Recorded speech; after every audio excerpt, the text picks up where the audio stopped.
Nën kryetare, faleminderit për fjalën. Tani, zonja nën kryetare, unë nuk e di nëse vlen apo s'vlen Kushtetuta e Shqipërisë për ju. Kjo është Kushtetuta e Shqipërisë.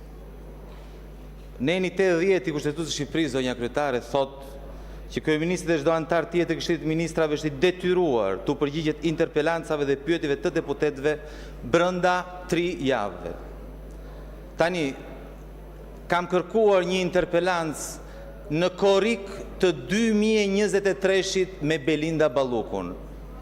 Para 2 vjetësh, 2 zonja kryetare. Kushtetuta thot 3 javë. Unë nuk e kuptoj ku e gjeni kurajon të vini këtu dhe të bëni sikur s'ka ndodhur asgjë. Tani unë e kuptoj shqetësimin tuaj. Doni të lejoni që Belinda Balluku të vazhdoj të abuzoj me fondet, me parat e qytetarëve shqiptar. Dhe nuk pyesni as për Kushtetutën, as për kërkesën për arrestim të Belinda Ballukut, as për kërkesën për pezullim të Belinda Ballukut. Ky është një skandal i vërtet. Vazhdoni flisni për gjithçka, po vetëm për një gjë nuk flisni. Si të mbrojmë parat e qytetarëve shqiptar nga ajdutët, nga abuzuesit. Ky është problemi, zonja kryetare. Është turp që të mbani pezull një interpelancë 2 vjet. Ndërkohë, zëvendës kryeministri çfarë bën? Vazhdon dhe firmos. Vazhdon dhe firmos abuzimet e radhës së qeverisë. Duhet t'i jepni fund mbrojtjes së Belinda Ballukut.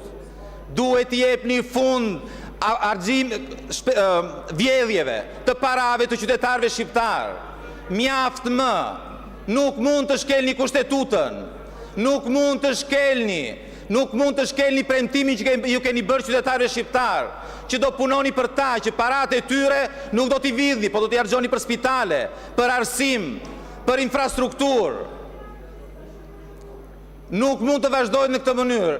2 vjet një interpelancë me Belinda Ballukun. 2 vjet, Belinda Balluku nuk e di do jetë apo s'do jetë më zëvendës kryeministre.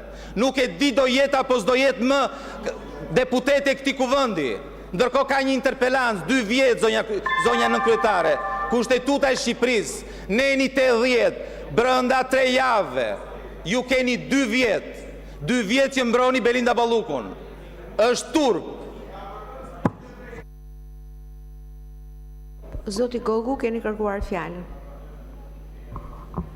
I nderuar deputet, nëse nuk gaboj, shërbimet e kuvendit mundet ta nxjerrin që seanca që ju keni kërkuar, interpelancë që ju keni kërkuar, ishte planifikuar diku në fillim të nëntorit, një seancë në mos gaboj në 13 nëntor, një gjë e tillë ku zëvendës kryeministja është paraqitur për interpelancën, ndërsa ju zgjodhët të mos vinit. Dhe për sa mbrojmë apo nuk mbrojmë, kam përshtypjen që e ke parë gjithmonë kur ke dalë aty përballë zëvendës kryeministres, kështu që mos të vazhdojmë për këtë politikën e rrillsave që ti bën edhe programin e mëngjesit. Faleminderit.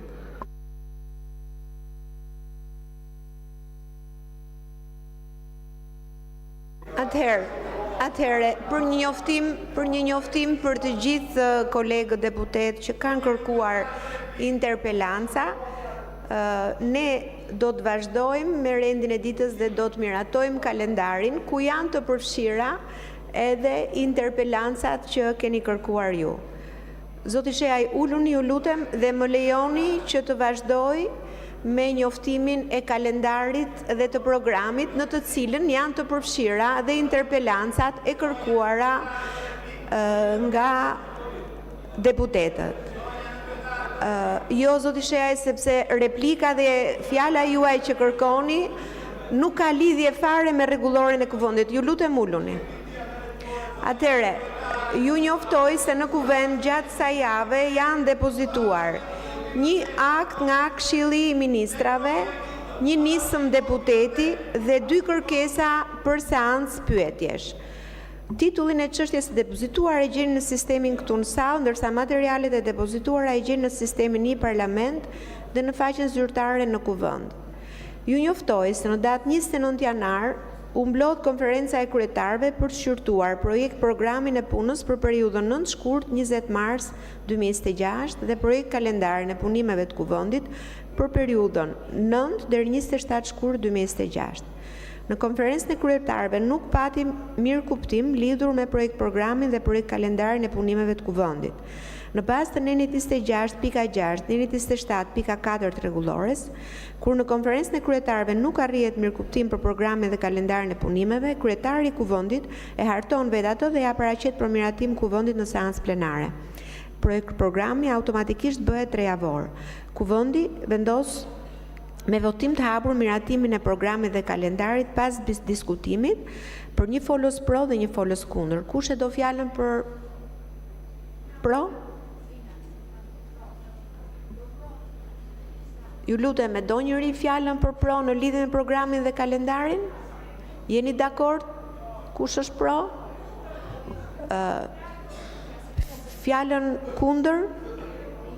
Po. Zonja Zhupa, keni fjalën.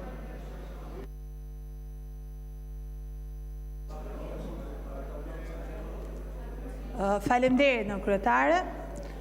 Fakti që ju nuk flisni për pro, flet shumë edhe për projekt kalendarin që keni hartuar.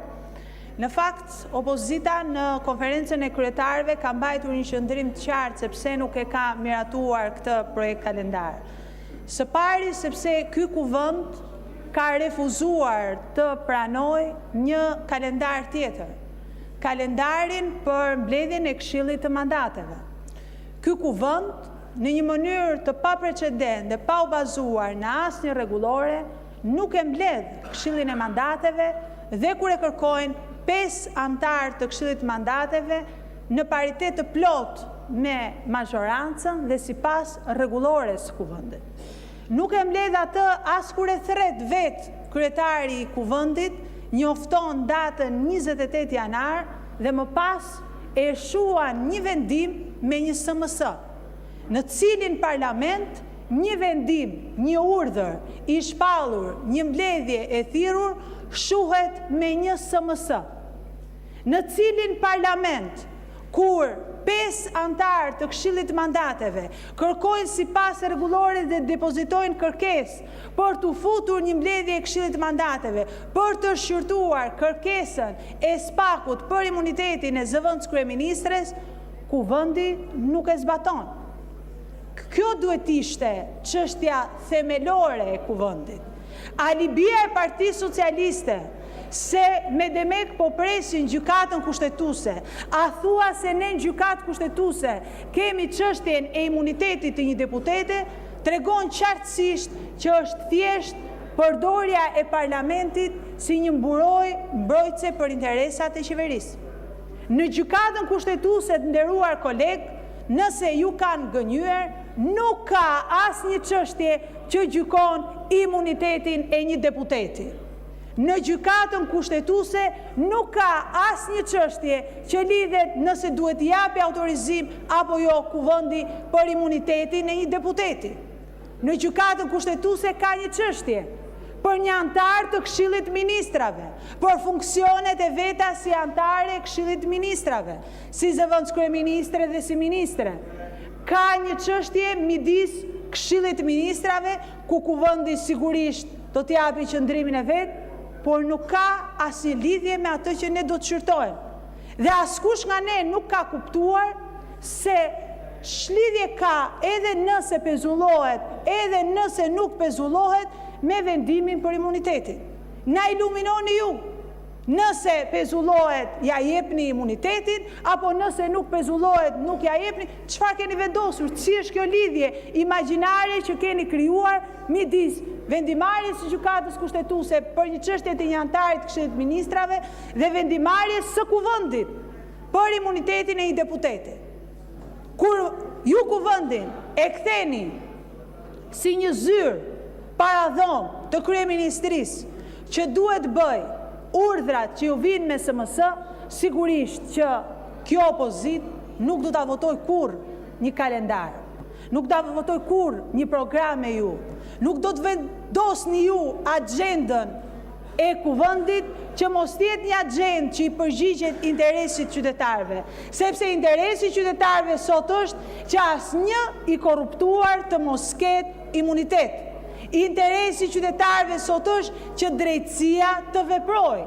Interesi qytetarëve sot është që investimi që kanë bërë partnerët ndërkombëtar, që ka bërë ky kuvend me 140 vota, të shkojë dhe mos përplaset me pushtetet e tjera për t'i dhënë mburoj politike njërit apo tjetrit.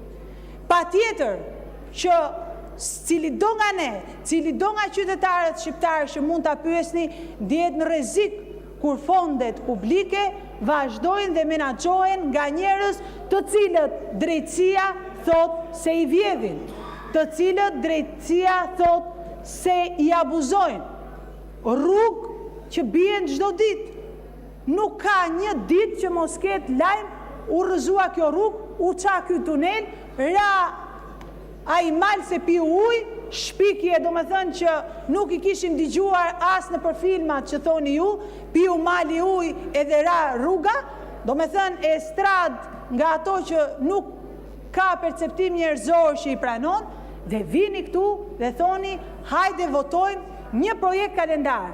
Një projekt kalendar në fakt që dhe në vetë vete ka shkeljet rregullores. Se ja u tha kolegu juaj Braçe, nuk është që ju fusni seancat e pyetjeve përgjigjeve, interpelancat, kërkesat për mocion me debat, kur ju do qefi juve. Edhe a ju do apo nuk ju do qefi juve. Ato futen sepse janë detyrim në rregullore. Ato futen brenda 3 javëve kur janë normale. Ato futen në seancën pasardhëse kur janë urgjente. Mund na thoni ku është kërkesa e Partisë Demokratike për interpelancë me ministren e brendshme për gazin helmus që ju hodhën protestuesve të opozitës? Ku është? Ku është seanca e pyetje e përgjigje me ministren e brendshme? Si ka mundësi që çdo projekt ligj i deputetëve të opozitës lihet me 2, 3, 4, 5 muaj atje dhe projekt ligjet e deputetëve tuaj futen me korsit shpejt? Ju, ku shikoni projekt ligj të opozitës, keni vetëm një devizë. Do ta votojmë kundër, edhe nëse është pro interesit publik. Dhe tani keni shpikur dhe një metodë të re që fusni projekt ligje paralele të një llojta me ato që kemi propozuar ne, vetëm e vetëm për të mos miratuar projekt ligjin ton. Ja u them këtu dhe ja u deklaroj zoti Balla, me që je kryetari i grupit, merrni projekt ligjin tim për pagat e mësuesve, ndryshojini emrin, vini emrin e Manastirliut që ja u hoqi me VKM në qershor të vitit 2024, vëreni dhe votojeni. Nuk dua emrin atje as kreditet. Dua thjesht të bëhet interesi i mësuesve, i sindikatës bashkuar të arsimit shqiptar që ka shkuar kundër jush edhe në gjykatë kushtetuese, edhe do t'ju publikoj, nderuar koleg, se ju harroni, se shtoni dhe se ç'bëni, mbledhjet e Komisionit të Edukimit, kur me pathos mbronit atë VKM që sot doni ta ndryshoni me ligj. Kur me pathos ish ministrja juaj e arsimit në asko thoshte, kam bërë shumë mirë që ja kam hequr atë 50.000 lekshin, se i kam barazuar me nënpunësit e administratës publike mësuesit, se mësuesit nuk mund të quheshin me shkollë të lartë. Janë në proces verbal të datës 12 nëntor 2024 në mbledhjen e Komisionit të Edukimit dhe mund të shikoni. Mua vjen mirë që do ta fitojnë betejën mësuesët, por më vjen keq që ky parlament përdoret gjithmonë dhe vetëm për interesa të majorancës, përdoret gjithmonë dhe vetëm duke pasur 2 korsi, një korsi për qeveritë dhe për deputetët e majorancës dhe një korsi e cila harrohet, e cila ngelet në zyrtarët e kuvendit, e cila votohet gjithmonë kundër. A thua se do të humni ndonjë kredit madh politik po votuat pro, sepse keni frikë të pranoni që opozita qëndron në interes qytetarëve. Dhe ajo në fakt që do duhet bëj ky kuvend, do duhet të ndjeki interesin më të lartë qytetarëve, të mbledhi me njëherë këshillin e mandateve, të mbledhi pavonesë dhe të shqyrtoj dhe të japi miratim për heqjen e imunitetit të zëvendës kryeministres në mënyrë të tillë që drejtësia të veprojë, në mënyrë të tillë që provat mos prishen, në mënyrë të tillë që askush të mos vazhdojë të abuzojë me fondet dhe me interesin publik të qytetarëve shqiptarë. Ky është interesi më i lartë i qytetarëve shqiptarë. Një kuvend që të miratojë ligje për ta, një kuvend që të dëgjojë grupet e interesit dhe një kuvend që mos të shërbejë si mburoj politike, si garanci për të mos u hetuar, si garanci për të mos u arrestuar, si licencë për të bërë korrupsion, si licencë për të bërë klientelizëm, si licencë për të vjedhur fondet publike. Ky është një kuvend që nuk i shërben qytetarëve dhe ndaj qytetarët do t'ju përgjigjen në shesh. Ndaj qytetarët në 10 shkurt do t'jen atje, si sot java, ditën e martë, për të protestuar edhe kundër këtij parlamenti që shërben si mburoj politike për të korruptuarit e qeverisë. Shumë faleminderit. Të nderuar koleg, për të shfrytzuar rregulloren dhe për të mbajtur një fjalim politik, ju lutem shumë. Nuk është e drejtë edhe për në shfrytëzim të kohës. Në fakt, zonja Zhupa, në fakt unë duhet ju ndërprisja fjalën për shumë arsye. Dhe arsyeja kryesore është që ne në fakt duhet jemi në një kursi dhe kursia jone vetme e 140 deputetëve është integrimi në Bashkimin Evropian. Që në fakt ju nuk e keni fare në kalendarin tuaj. Dhe do t'ju thoja që nuk është fare e drejtë që ju të shfrytëzoni 10 minuta kohë të rregullores për kalendarin dhe mos t'jepni asnjë opinionin tuaj në lidhje me atë program dhe kalendar që ka lidhje vetëm me procedurën e përshpejtuar për të punuar më fort për integrimin në Bashkimin Evropian.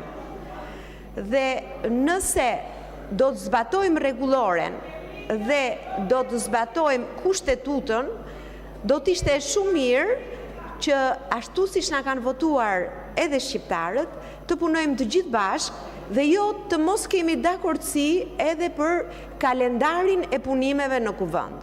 Megjithatë, më lejoni të vazhdoj me rendin e ditës, duke hedhur në votim projekt programin dhe projekt kalendarin e punimeve të kuvendit për periudhën 9-27 shkurt të vitit 2026.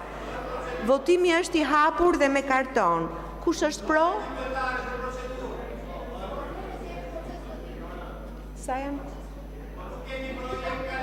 72 pro, kundër?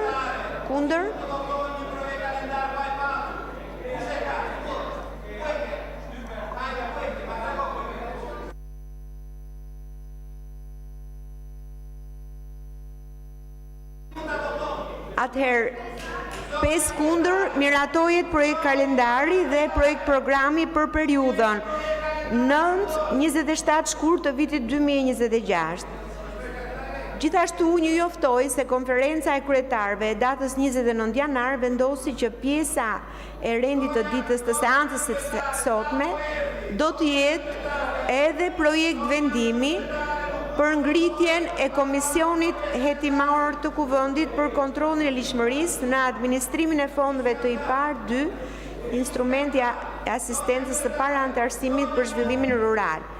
Ju njoftoj se me shkresën numër 469 të datës 2/2/2025, kryetari i grupit parlamentar të Partisë Socialiste ka kërkuar ndryshimin e këtij rendi të ditës.